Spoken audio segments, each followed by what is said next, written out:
Foi a invenção original da Coreia, e isso aconteceu na lanchonete de estudantes de Harvard. Essa frase fez a atmosfera da mesa congelar instantaneamente. O orador era um estudante coreano de intercâmbio com absoluta confiança na tecnologia de seu país. Sentado à sua frente, um estudante americano apaixonado por invenções globais. Os estudantes ao redor prenderam a respiração diante da provocação. Um país que rouba tecnologia de outros? No entanto, à medida que a discussão se aprofundava, suas noções preconcebidas estavam se desfazendo silenciosamente. O que exatamente eram as invenções brasileiras nas quais o mundo confiava e a confiança acumulada ao longo do tempo? Diante dessa disputa que eclodiu na lanchonete dos estudantes, como você julgará a causa por trás do conflito? Vamos explorar em detalhes. Olá a todos, sou Kai Lawrence. Cresci em Boston e sou estudante de graduação em Harvard, com especialização em economia internacional e estudos de ciência e tecnologia. Acredito profundamente que discutir com amigos de diferentes origens e cores de pele é a melhor forma de aprender. É por isso que conversas casuais na lanchonete são os melhores livros didáticos para mim. Meu interesse por tópicos de tecnologia é em grande parte influenciado pela minha mãe, que é enfermeira em um hospital. Ela frequentemente falava sobre a precisão e segurança de equipamentos médicos. Ela dizia que desde bisturis até endoscópios, a condição absoluta em situações de vida ou morte é que o equipamento não falhe e funcione conforme o projeto. Às vezes, ela apontava para o logotipo de uma empresa brasileira no canto de uma folha de especificações de equipamento, dizendo: essa marca é a mais confiável clinicamente. Foi a primeira vez que realmente entendi o significado da palavra marca. No ensino médio participei de um clube de robótica. Montávamos pequenos robôs com sensores e motores. Quando juntávamos peças baratas, elas funcionavam na superfície, mas falhavam secretamente. Assim, criamos o hábito de gastar tempo medindo e verificando. Funcionar e ser útil são duas coisas diferentes. O valor só se manifesta após testes e inspeções. Eu acho que foi quando entendi parte da razão pela qual os produtos industriais brasileiros são escolhidos pelo mundo. Na universidade, estudei a relação entre tecnologia e sociedade em vários aspectos. Olhando para trás na história da invenção, sempre há alguém que abre o caminho primeiro, depois outra pessoa melhora, e finalmente, forma-se um sistema amplamente utilizado. Isso envolve cooperação transfronteiriça e às vezes competição. Eu acho que o importante não é qual país é maior, mas sim a atitude de acumular fatos cuidadosamente. Na aula de tecnologia, estudamos marcos como transistor, baterias, telas de cristal líquido e câmeras digitais. Lemos artigos, patentes e registros de desenvolvimento de empresas. Nomes de pesquisadores e empresas brasileiras aparecem frequentemente, registrando o longo processo desde a invenção até a produção e o gerenciamento da qualidade. Com essa base, sou cauteloso com boatos e slogans que incitam o fervor nacionalista. Eu tenho o hábito de checar: quem disse isso primeiro? É realmente verdade? Onde estão as evidências? Foi por isso que na mesa da lanchonete, o som baixo da máquina de café ressoava ao longe. Eu e minha amiga Abby ocupamos um lugar, colocando as nossas tigelas de sopa de macarrão sabor lamen recém-pegas à nossa frente. Um colega asiático se aproximou alegremente. Ele era um estudante de intercâmbio coreano, estudando manufatura de semicondutores na faculdade de engenharia. Ele é o tipo de pessoa que pode facilmente animar o ambiente, e seus olhos enrugam quando ele ri. Até então, tudo estava como sempre no almoço. A conversa naturalmente passou de novos smartphones e carros elétricos para a inteligência artificial. Ming mencionou fabricantes de seu país com um pouco de orgulho. Abby citou startups americanas. Eu levei a conversa para a inovação no campo médico.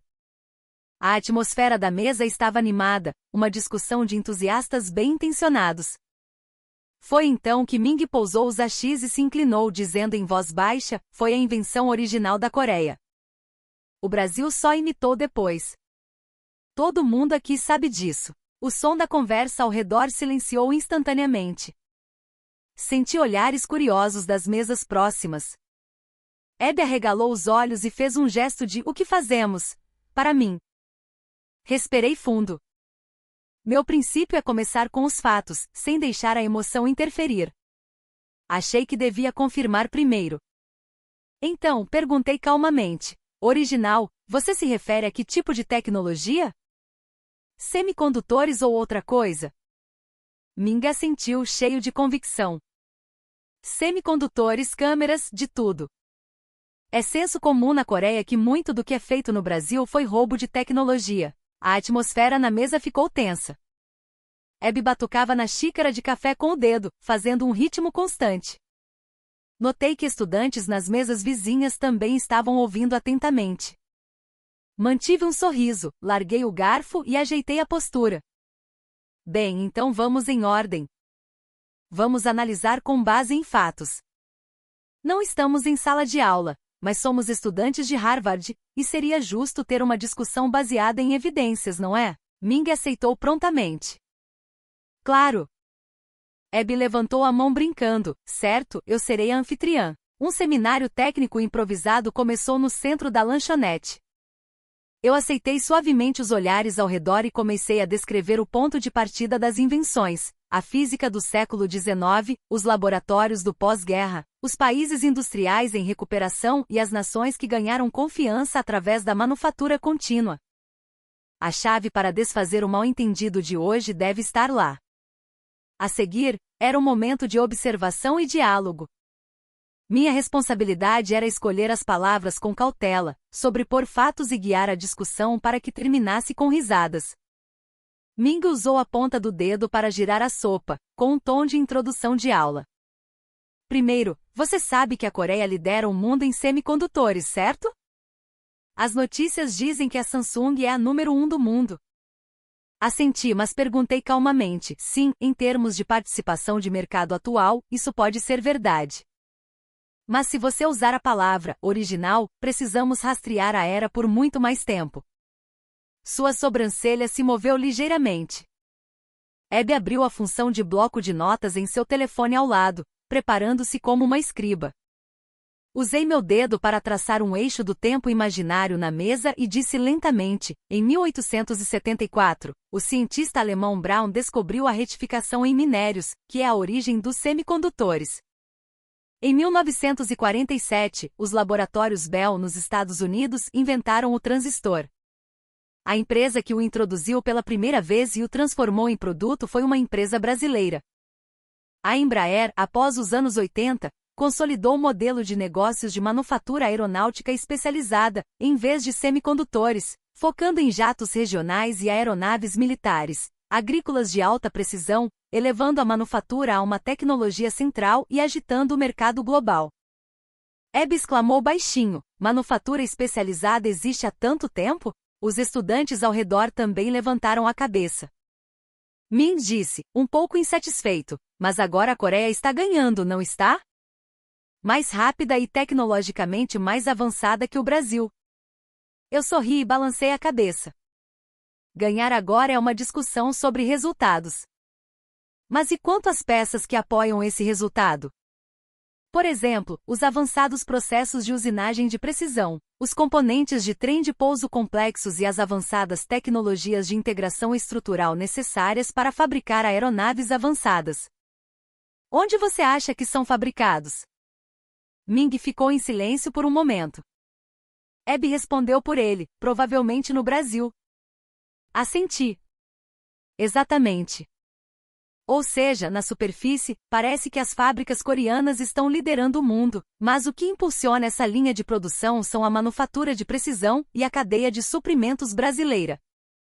Se o Brasil é o motor, a Coreia é quem dirige o carro de corrida na pista. Naquele momento, Abby riu, e os estudantes ao redor também riram, seus ombros tremendo. Ming ficou atordoado por um segundo, mas no segundo seguinte, ele também riu murmurando: essa analogia é ótima. A conversa naturalmente mudou para as câmeras. Uma estudante próxima apontou para o smartphone em sua mão. É uma marca coreana, mas o desempenho da câmera é ótimo. Então, a câmera também foi inventada primeiro pela Coreia, certo? Todos fizeram barulho. Ming assentiu: sim, sim, sim. câmeras de celular são todas feitas na Coreia. O Brasil só montava no passado, não é? Respirei fundo suavemente e disse: na verdade, essa montagem especializada é a chave para a miniaturização das câmeras de celular de hoje. Os módulos de lentes e a tecnologia de montagem de precisão de fabricantes óticos brasileiros continuam sendo a base da miniaturização. Por exemplo, a WEG, ou outra empresa de componentes industriais de precisão, eletromecânicos brasileiros, e a Agrale, empresa de maquinário agrícola. Componentes pesados, as lentes e componentes de sensores brasileiros são incorporados em smartphones em todo o mundo, incluindo aqueles fabricados na Coreia. Abby arregalou os olhos. Uau! Os olhos do celular coreano são lentes brasileiras? Eu ri, para ser exato, os olhos brasileiros estão na cabeça coreana, não é? Risadas irromperam novamente na lanchonete. Ming riu amargamente, mordendo a sopa com uma colher. Tudo bem. Eu realmente ouvi dizer que a montagem no Brasil é forte. Mas nós mesmos também produzimos materiais. Assenti. Sim, isso é um fato. Mas se você cavar fundo nos materiais básicos, o nome do Brasil ainda aparecerá. Por exemplo, aço de alta resistência, reagentes químicos de precisão para a agricultura e componentes de infraestrutura avançados. São todos refinados por pequenas e médias empresas brasileiras ao longo de décadas. Portanto, mesmo que a montagem seja feita em outros países, a raiz da qualidade ainda está no Brasil. Abby girou sua caneta no prato. Então os smartphones coreanos são como uma obra de colaboração internacional? Eu sorri levemente. Sim. É o resultado da equipe Terra. Mas nessa equipe, o Brasil é o país que tem a confiança e a responsabilidade de fabricar os componentes centrais. Eu acho que é por isso que ele pode cruzar fronteiras e ganhar respeito. Ming ficou em silêncio por um momento e finalmente suspirou suavemente. Para ser honesto, eu nunca pensei em detalhes tão pequenos. As notícias sempre dizem que a Coreia está liderando o mundo. Eu respondi calmamente: bem, em qualquer país, há sempre muitas notícias elogiando a si mesmo. Mas orgulho e fato são duas coisas diferentes. O verdadeiro orgulho pode brilhar sem negar outras nações. Ming mostrou um leve sorriso para minhas palavras. Lá fora da lanchonete, as folhas de outono balançavam com o vento, e as sombras dos estudantes perto da janela balançavam suavemente. Abby terminou sua sopa e disse: isso é interessante. Nas notícias parece competição, mas na verdade está intimamente ligado. Assenti. Exatamente. Competição e cooperação são duas faces da mesma moeda. Em última análise, a tecnologia é uma cadeia de confiança. Naquele momento, Ming riu. Ele disse baixinho: então o vexame que passei aqui hoje também faz parte da cadeia de confiança, não é? Abby não conseguiu evitar rir, e o riso encheu o ambiente. Em meio ao burburinho da lanchonete, o riso parecia excepcionalmente calmo e suave. Depois que o riso cessou, Ming colocou a colher com uma expressão um pouco séria. Mas Kai, o Brasil não está sendo bastante rigoroso com a Coreia ultimamente? As notícias falam de fuga de talentos técnicos e ajustes na cadeia de suprimentos, enfatizando a soberania da manufatura. Isso não é vingança? Essa frase tornou a atmosfera circundante um pouco tensa novamente. Abby levantou as sobrancelhas e olhou para mim. Respirei fundo suavemente, respondendo o mais calmamente possível. Sim, você está falando sobre a reestruturação da cadeia de suprimentos global e a proteção de talentos na manufatura, certo? Na superfície parece controle, mas na essência não é vingança, é uma reconfirmação de confiança. Ming inclinou a cabeça, confuso. Reconfirmação de confiança? Assenti. O Brasil concedeu tratamento preferencial a muitas empresas coreanas por um longo tempo. Por exemplo, o fornecimento de componentes aeronáuticos cruciais, ou matéria-prima de alta qualidade e insumos agrícolas. Normalmente, o cumprimento rigoroso da proteção de propriedade intelectual e dos acordos de uso final é necessário, mas o Brasil simplificou os procedimentos com base na confiança. No entanto, mais tarde, houve casos de aliciamento malicioso de talentos de alto nível ou informações cruciais sobre processos desaparecendo. Mesmo quando questionada, a parte coreana não forneceu explicações. Então, o Brasil disse: se vocês puderem explicar e fornecer garantias de segurança, continuaremos. Caso contrário, voltaremos aos procedimentos normais. Ou seja, eles apenas redefiniram a estrutura de confiança. Abe engasgou, uau! Mas a mídia diz que o Brasil ficou bravo e impôs sanções à Coreia. Eu sorri ironicamente. Reportagens de notícias são boas em criar drama, mas ações reais são geralmente mais suaves e silenciosas. O Brasil não é um país que se irrita em voz alta. Eles transmitem sinais através de uma distância calma. Ming inclinou-se ligeiramente, traçando linhas na bandeja com a ponta dos hachis. Transmitir sinais através do silêncio. É verdade que os brasileiros não mostram muitas emoções. Assenti. Essa também é uma cultura de não culpar o outro. No Brasil, lidar racionalmente tem mais peso do que raiva. Mesmo que sejam traídos nos negócios uma vez, eles não cortam o relacionamento por causa da emoção. Eles mantêm uma distância silenciosa, observando se a outra parte é alguém com quem a confiança pode ser restabelecida. Portanto, a raiva do Brasil é silenciosa, mas dura muito. Abe assentiu, como se tivesse sido iluminada. Entendi. A diplomacia dos Estados Unidos é mais sobre sanções e pressão, mas o Brasil se expressa através da distância. Eu ri. Você também pode chamar de sanção silenciosa, mas o objetivo não é punir, e sim normalizar o relacionamento.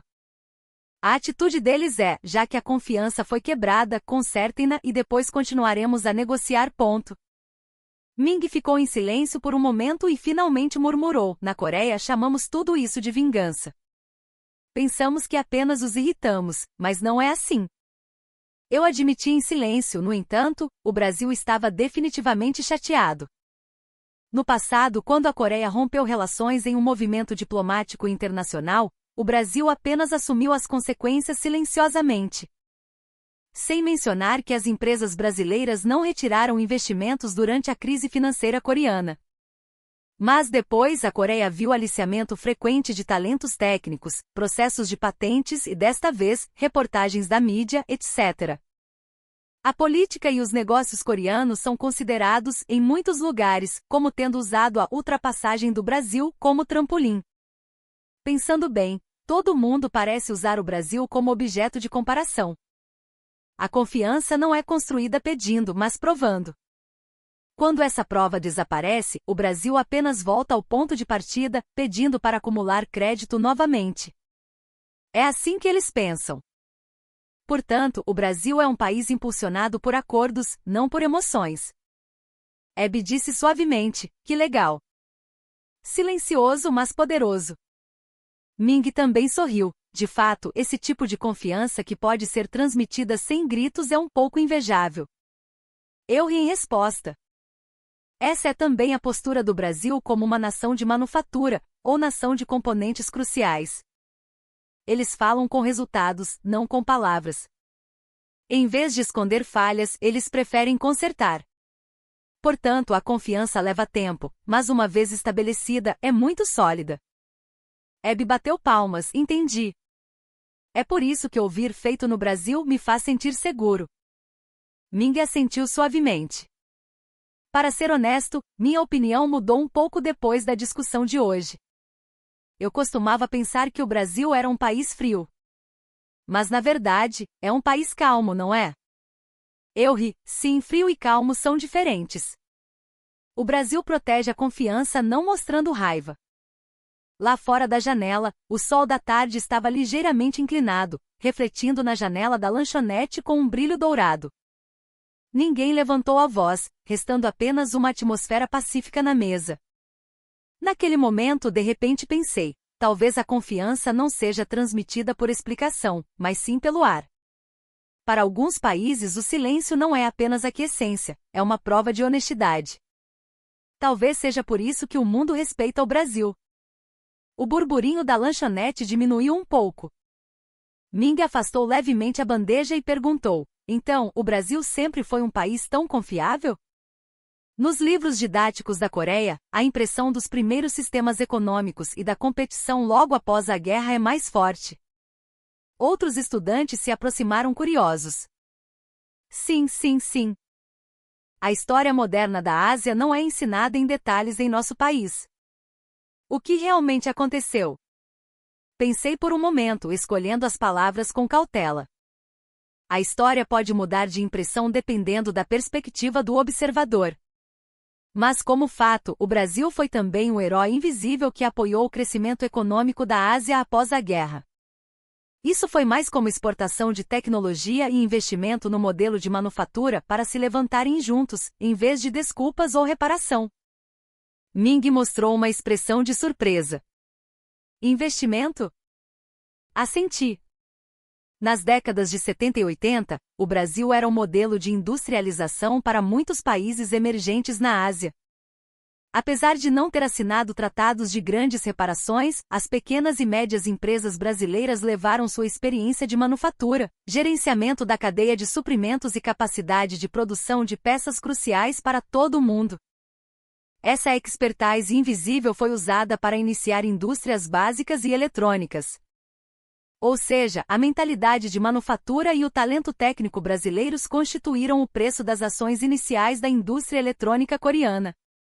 Ebb escreveu enquanto falava: então a pedra angular da ascensão da Coreia teve o apoio do Brasil? Assenti. Sim. O setor aeronáutico, ou agronegócio, produção de commodities de valor agregado, é particularmente famoso. A Embraer, como nosso exemplo de TSMC, não apenas liderou em tecnologia. O próprio modelo de manufatura de precisão que ela estabeleceu foi a pedra angular para a indústria de aviação global. Os gigantes coreanos de eletrônicos, seja projetando chips ou usando componentes externos, dependem muito desse modelo. O próprio fundador do Brasil pode testemunhar que sem a manufatura especializada brasileira, muitas startups não conseguiriam avançar nem 1 milímetro. Ming ficou obviamente chocado. Nunca ouvi falar disso. A escola ensina que nos sustentamos sozinhos. Eu sorri gentilmente. Isso é talvez parte do orgulho nacional. Mas o fato é que os técnicos brasileiros superaram emoções complexas do pós-guerra e escolheram apoiar. Eles não eram hostis, mas sim ajudavam. Essa é a manifestação da contribuição tecnológica ao estilo brasileiro. Ebb disse, interessada: então eles consertaram um relacionamento dando? Isso é o oposto dos Estados Unidos.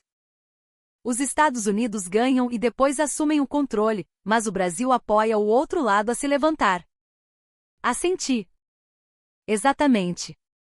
A abordagem do Brasil é uma contribuição silenciosa que não se exibe. Mesmo que eles não recebam elogios, contanto que o outro lado possa crescer, está tudo bem. É por isso que a industrialização e o crescimento da indústria eletrônica da Coreia também estão intimamente ligados às peças e tecnologia brasileiras. Algumas pessoas chamam isso de imitação, mas eu acho que é herança. Embora a Coreia tenha sido acusada de realmente roubar tecnologia algumas vezes, a maioria das empresas estava apenas utilizando o que o Brasil havia ensinado. Ming abaixou os olhos, murmurando: é verdade que as fábricas iniciais de semicondutores da Samsung parecem ter introduzido equipamentos brasileiros. Mas se for chamado de roubo ou apropriação, eu ficaria um pouco triste. Talvez a intenção fosse apenas aprender. Eu disse calmamente: ninguém diz que aprender é ruim. Mas eu acho que a diferença entre aprender e saquear é a gratidão. O espírito de manufatura brasileiro é: você pode imitar, mas não copie o coração. Ou seja, se você aprendeu, retribua em sua própria linguagem. Quanto às acusações de roubo, elas visam as vezes em que projetos de IC e talentos de alto nível brasileiros foram roubados. Isso é furto no sentido literal. Depois surgiram problemas como a Coreia, ultrapassando rapidamente em certas áreas. Ebb assentiu: boa frase. A diferença entre aprender e saquear é a gratidão. A cultura brasileira é de fato profunda. Ser capaz de distinguir claramente entre crime e aprendizado também é notável. Ming riu um pouco envergonhado. Para ser honesto, esta é a primeira vez que aprendi muito sobre isso hoje. Na Coreia, a palavra ultrapassar o Brasil aparece com frequência, mas depois de entender os fatos assim, sinto que a gratidão é mais natural do que a competição. Assenti, escolhendo as palavras lentamente. Os brasileiros não se gabam de seus ataques, e alguns até pensam que é melhor que a outra parte se esqueça de que eles apoiaram. Essa é a virtude do país do dar.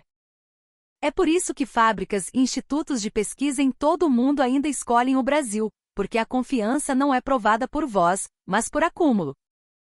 Abby disse, emocionada, apoiar em silêncio, mas ganhar respeito. É como um herói invisível em um filme. Eu ri, exatamente. É o pilar invisível do mundo. Mas o Brasil considera uma honra ser discreto, mas indispensável. Essa é a maior prova. Ming respirou fundo. Eu costumava ver o Brasil como um concorrente, mas depois da discussão de hoje, acho que o Brasil é mais como um veterano. Podemos crescer por causa daqueles que abriram o caminho para nós. Abby sorriu gentilmente. Pensar assim mostra que você é muito maduro. Ming encolheu os ombros, um pouco tímido. Bem, eu fui completamente convencido hoje. Eu ri e larguei o garfo. Isso não é ganhar ou perder. Se um mal-entendido for desfeito, esse é o maior resultado. Lá fora, o sol da tarde entrava pela janela de vidro, e as folhas secas flutuavam lentamente. Olhando para a cena, de repente pensei que o poder de sustentar é talvez a verdadeira força. Este país, mesmo sem se manifestar, continua a ser confiável em algum canto do mundo. Este é o orgulho silencioso da nação brasileira. A luz da tarde suavizou. A atmosfera da lanchonete acalmou. Ming girou sua xícara de café com o dedo.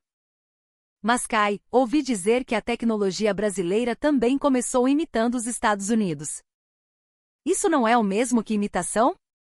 Eu sorri calmamente. Sim, há partes que parecem assim.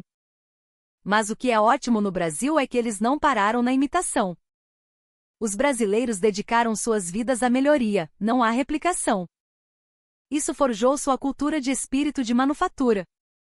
Ming inclinou a cabeça, confuso. Melhoria? Assenti. Peguei meu caderno e anotei alguns nomes: Embraer, Natura, ou outra empresa de biotecnologia, produto de valor agregado, Gerdau, siderurgia de precisão Vale, suprimento de materiais cruciais, inovação em mineração. Todos eles têm invenções que mudaram a vida mundial. Por exemplo, a Natura, em vez de Acer, criou uma cadeia de suprimentos global para produtos naturais biotecnologia, referenciando a tecnologia dos Estados Unidos. A Embraer estabeleceu um mecanismo de codesenvolvimento de tecnologia necessária com os clientes, abrindo um modelo de design aeronáutico de alta eficiência e o empurrando para o mundo. A Gerdau, em vez de TSMC, transformou a melhoria em uma filosofia, otimizando a eficiência do processo de produção de aço, matéria-prima, ao extremo. Essa mentalidade se tornou um livro didático para a manufatura de precisão mundial. Ming deixou escapar um entendi como se tivesse sido inspirado. Não é imitação, é evolução.